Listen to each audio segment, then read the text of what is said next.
that life is difficult. One of the things in our culture, even in the culture of the church, that many young people buy into this, it's totally wrong, is the idea that we equate difficult with bad. We think that if something is difficult, then that automatically means that it is not good.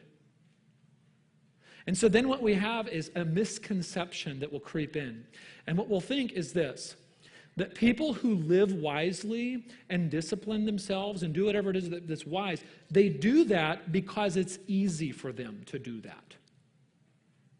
And what that does is it gives us a subtle justification for our folly and for our lack of maturity, for our lack of wisdom. Because what we say is, the reason why I live the way that I do is because it's not as easy for me to live the way you do as you.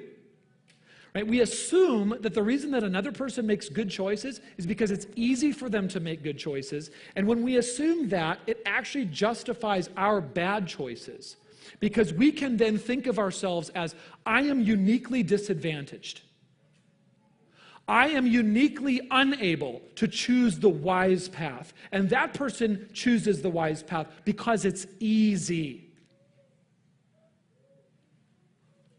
Can I just say to you, it's not easy for anyone to choose wisdom.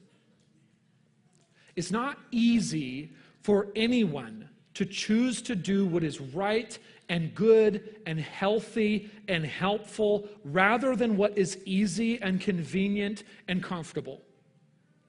We have a problem right now, I think, culturally with the younger generation, and I'm not pointing the finger here.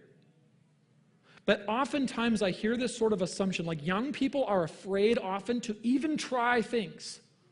And why is it? Because they're looking at old people and they're thinking that older people just didn't have the same problem.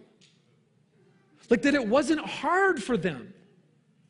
And of course, like if you're an older person, you're like, well, that's nonsense. Like living a life of wisdom is hard.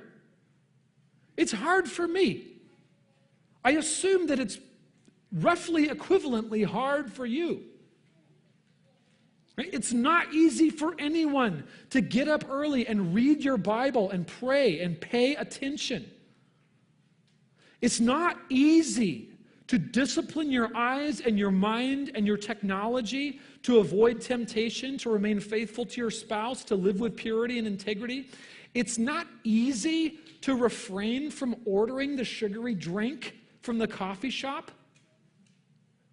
Now, some of you are thinking, well, that's easy for me. Okay, fine.